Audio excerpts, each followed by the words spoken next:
Pra si kundër e dëgjuat edhe nga avokati, prokurorja i zhvarce Niko Peleshit, personit i cili u mor personalisht me inskenimin edhe falsifikimin e kësaj akuze që nuk qëndron, shkon para gjykatës dhe thot që unë nuk kam parë, nuk i kam marrë ende pamjet, nuk di çfarë ka ndodhur, po unë them të caktohet një mas sigurie, vlerësova si të drejt arrestimin në flagrancë për vepra që nuk qëndrojnë dhe kërkoj që të caktohet një mas sigurie kundër një personi, pavarësisht nëse ende vetë nuk i administroj këto akte.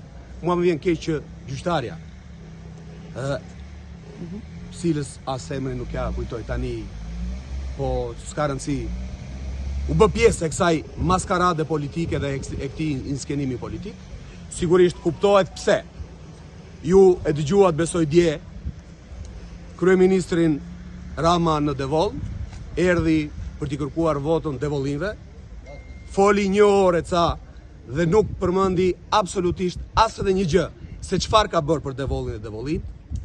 Nuk tha asnjë gjë se çfarë do bëjnë nesër për Devollin dhe Devollin, po mor vetëm me këtë rast. Dhe pa diskutim që e gjitha kjo u inskenua që Edi Rama të shmangte përgjegjësinë e tij për keqeverisjen 12 vjeçare dhe të merrej me një tallavat të tillë siç edhe u mor gjithmonë.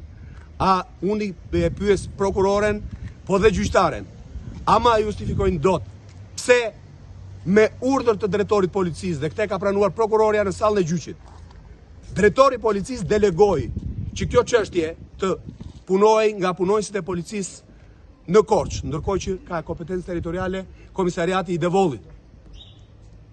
Dhe që këtu duket që është marrë personalisht dhe ka qenë e gjitha inskenuar.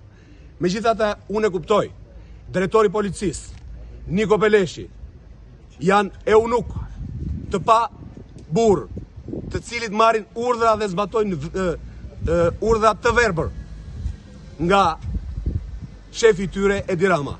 Ndaj unë nuk e kam këtë deklarat sot me ata.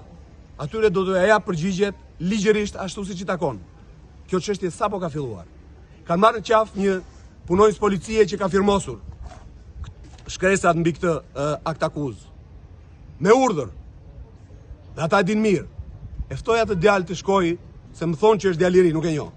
Të shkoj pa qenë nevoja që ta çoj unë. Edhe pse unë do ta çoj pa diskutim në SPAK dhe kudo tjetër. Të shkoj e të tregoj pse e bëri një gjë që si takon. Pse u mor me një çështje që si takon. Por sot dua t'i them Edi Ramës. Këtij skërfylli 2 metra të gjatë, ajdutit më të gjatë që ka njohur ndonjëherë politika, që nuk më trem dot me këto lloj inskenimesh. Unë e di që ti je djali i Kristaqit dhe je një Pispiros, që jo vetëm kanë burgosur njerëz, por kanë marrë vendime për të varur njerëz në litar. Por unë po të them vetëm një gjë, që mbas datës 11 maj ti mund të shërbesh vetëm për një punë, për të trembur gallofët në përara sepse je fiks për atë punë, por as të nuk do ta kesh mundësi ta bësh, sepse do jesh në burg Edi Rama, për gjithë shka që ke bërë, për çdo vjedhje dhe arbutri që ke bërë në këto 12 vite në Shqipëri, dhe do ta marrësh përgjigjen nga shqiptarët. Unë dhe vllai im, as jemi trembur dhe as do trembemi asnjëherë. Erdhen në Devoll dhe the që vllai i Bledion Allbatit, një njeri gjysmë metra i gjatë, është kapo. Jo, ai as është gjysmë metra i gjatë. Dhe nuk është kapo. Ta thash dje, po ta them sot.